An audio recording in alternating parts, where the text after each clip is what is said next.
Hello Seekers, this is Black Pope Vice. I'm skipping ahead with some videos because to keep you guys entertained rather than kind of go on and on about a 6-part lecture about who we are, where we are, and the physics and aspects of that.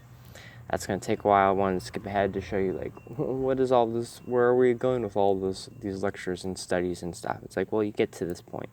So, on the subject of familiars and wights and fae and trolls and things like that. They are beings that fit an ecological role within the chain of being. Sometimes they're material beings that have somehow figured out shape-shifting, or they're purely energetic beings. Most of the entities you will come across are energetic beings. Some are shapeshifters.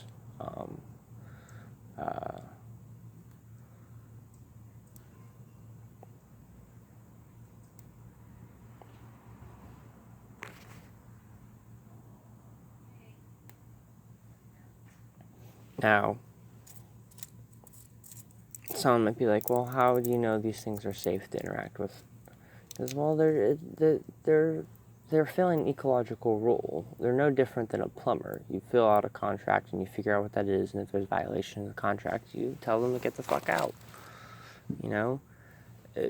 One of the things that's very important to understand, just I don't like to talk about, people want to be like, sure, feel secure when dealing with such entities, but like, for instance, iron is really a classical tool used to fight most of these energy entities. Fae are afraid of iron knives. If you want to kill giants, you need like clubbed or hammers, objects of iron. Specifically, the best is iron bars. Yeah, I know, right? I think this has something to do with the nature of the realm of man and Malkuth, but that's something far beyond, something I can't really lecture about because I only have ideas about it. But ironworks is a tool, means defending yourself. Like, there's tons of ways to defend yourself, and this is ultimately one of the reasons why you can say you're not dealing with demons, is because, like, yeah, demons are susceptible to iron. Okay, yeah. So, that's one of the ways you know what you're dealing with is something completely different than, I guess, ghosts or demons or anything like that. Is a lot of these entities fear iron. And then you're like thinking to yourself, oh yeah, how do you defeat a goblin? Well, you just stab it with an iron knife.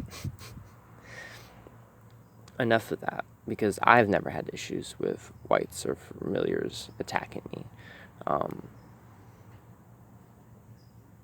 So, they're contract beings. They have ecological niches to fulfill. Classical wight worship of antiquity was really just contractual work. No one worshipped the Marrows. People did trades with them. They did rituals for them that resulted in more fish or favorable weather. That doesn't sound like worship to me. Worship, I think, has, in the modern context of what that word means, it's kind of lost its meaning. But they performed rituals, and ritual is just a technique for inner exchange that can transcend outer confinements and limitations. Now, let's talk about these two shelters. So you can go out in the forest and find a wight. They'll call you out. Well, you have to, first of all, if you've read my article about finding them in the wilderness and habitation circles, you find them. You can have various means of getting their attention. I've had terrariums like this. They used to sell these at Walmart for really, really cheap, but now they don't. You can make something like this yourself. I kind of made it an ale house, and you decorate it, and you give them a little runestone You can give them little offerings. I call these fake coins. They're like things that fall off roofs and trees in the forest. I think they like them. I call them fairy coins because I think that's what they are in some way.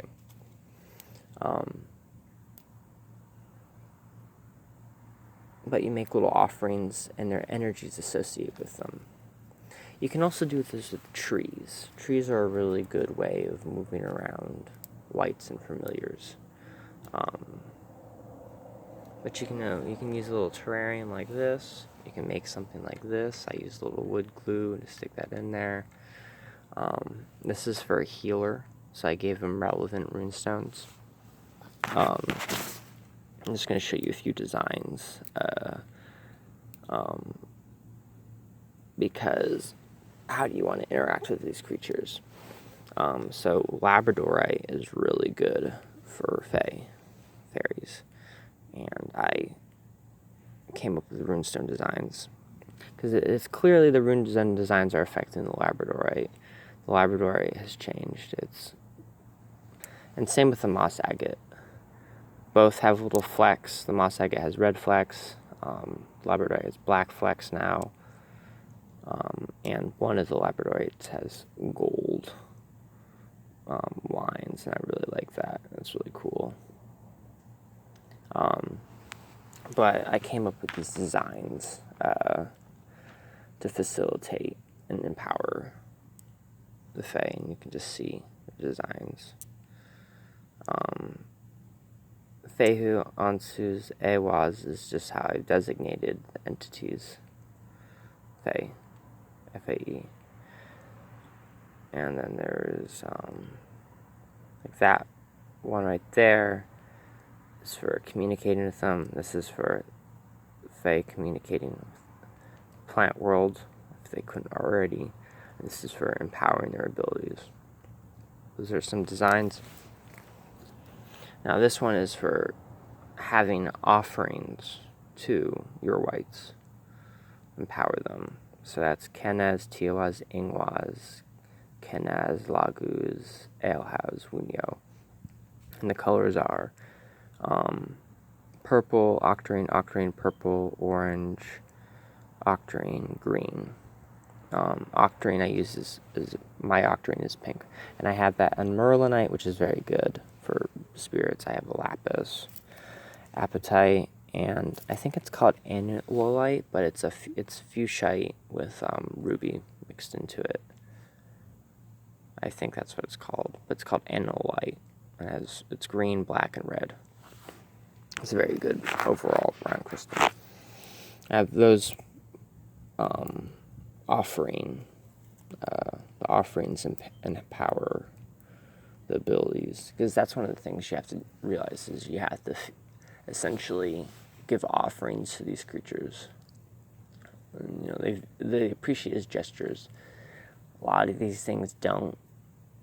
I mean, honey is appreciated and honey disappears, interestingly enough, but they appreciate these things, and offerings, particularly little tokens, and sometimes they'll give you little tokens, your wights, and sometimes it is not okay to take these tokens, but most of the time taking these tokens is a good thing, even if they appear worthless initially. Like for instance, like these fairy coins, like they have value. They look worthless, but they have value. You just have to figure out the value. But this is just a little idea. This is a little sample of the terrariums. This terrarium's unoccupied currently, and this is just apatite. Apatite's a very good runestone for coming up with coding whatever you want with runes. So this is just empowering. This little runestone basically empowers abilities within a certain radius. Just simple, generic abilities. But yeah, you know, you create spaces for them. You give them trinkets that empower them and enhance their abilities. Give them decorations. You feed them. And then you have these entities that do various things, like, you know, control the weather. help you heal diseases, things like that. Anyway, that's a sample of where the rabbit hole gets you at a certain point if you spend a year of doing middle pillar ritual and, learning how to meditate and clear your mind for 10 minutes. You get to this point. Anyway, it's an introduction for that. Anyway, have a good day, y'all. Stay seeking, seekers. Black Pope Vice out.